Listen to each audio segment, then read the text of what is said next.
നെറ്റില്ലാതെ എങ്ങനെ wheel fit ചെയ്യും? Sir വലിയ ശാസ്ത്രജ്ഞനല്ലേ, എന്തെങ്കിലും ടെക്നിക്കിലൂടെ പിടിപ്പിക്കാൻ പറ്റുമോന്നൊന്ന് ആലോചിച്ചേ. അതൊന്നും നടക്കില്ല. ഊരിപ്പോയ വീല് പിടിപ്പിക്കാൻ നെറ്റ് തന്നെ വേണം. എന്നാ പിന്നെ ഒരു കാര്യം ചെയ്യാം, നാട്ടിലെ വർക്ക്ഷോപ്പിലേക്ക് വിളിക്കാം. അവര് വന്ന് വീൽ പിടിപ്പിച്ചു തരും. പക്ഷെ നമ്മൾ കുറച്ചു നേരം വെയിറ്റ് ചെയ്യേണ്ടി വരും. കാശ് എത്ര വേണേലും കൊടുക്കാം. അവരോട് പെട്ടെന്നൊന്ന് എത്താൻ പറയണം. ഇത് കാടാ, ഇവിടെ അധിക സമയം തങ്ങുന്നത് ശരിയല്ല. ഞാൻ വിളിക്കാം സാർ.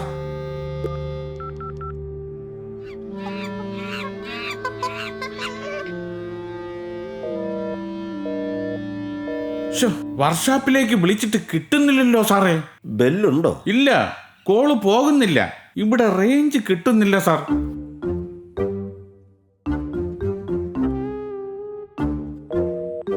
എന്റെ മൊബൈലിലും സിഗ്നൽ കിട്ടുന്നില്ല. അയ്യോ.